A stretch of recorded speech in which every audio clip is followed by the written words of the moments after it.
পশ্চিমবঙ্গের আরজিকর মেডিকেল কলেজের ডক্টর মৌমিতার হত্যাকাণ্ডের প্রতিবাদে আজ সন্ধ্যায় দক্ষিণ হাইলাকান্দির জামিরায় মোমবাতি হাতে নিয়ে মৌন মিছিল করেন বিভিন্ন দল সংগঠনের সদস্যসহ তৃণমূল স্তরের নাগরিকেরা। এদিন প্রতিবাদস্থলে দোষীদের শনাক্ত করে উপযুক্ত সাজা প্রদান করার দাবি জানান কিল্লারবাগ আঞ্চলিক পঞ্চায়েতের প্রাক্তন সদস্য ইকবাল বাহার, যুবনেতা জাকারিয়া আহমেদ মজুমদার প্রমুখ।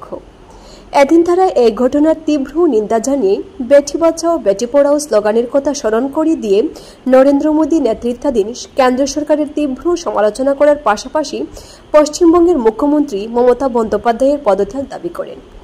ডক্টর মৌমিতার মতো আর যাতে র্যাপিস্টদের হাতে প্রাণ না হারাতে হয় সেদিকে লক্ষ্য রাখতে ভারত সরকারের প্রতি আর্জি জানান তারা।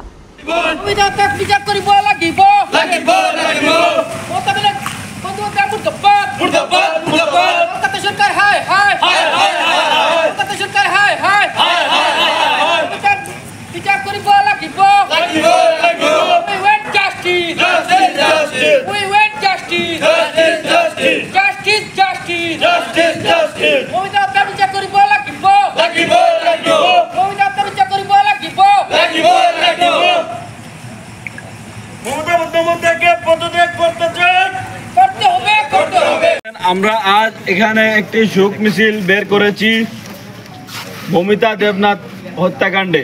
ওনাকে প্রথম রেপ করা হয়েছে, তারভাবে নির্মমভাবে হত্যা করা হয়েছে।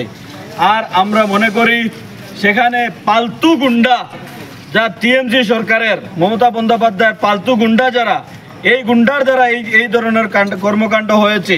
আর আমাদের দেশের মাননীয় প্রধানমন্ত্রী শ্রী নরেন্দ্র মোদী একটি স্লোগান দিয়ে থাকেন, বেটি বাঁচাও বেটি পড়াও। কোন সন্দর্ভে আমাদের মেয়েদেরকে বাইরে পড়ানোর জন্য পাঠাতে পারি? এটা একটা কোয়েশ্চেন মার্ক। আর এখনো পর্যন্ত যদি এই হত্যাকাণ্ডের যদি উপযুক্ত শাস্তি বা বিচার আমরা না পাই, তাহলে এই আন্দোলন, আজকে শোক মিছিল আমরা মৌমিতা দেবনাথের চিরশান্তির জন্য, আত্মা শান্তির জন্য আমরা এই মোমবাতি মিছিল আমরা বের করেছি।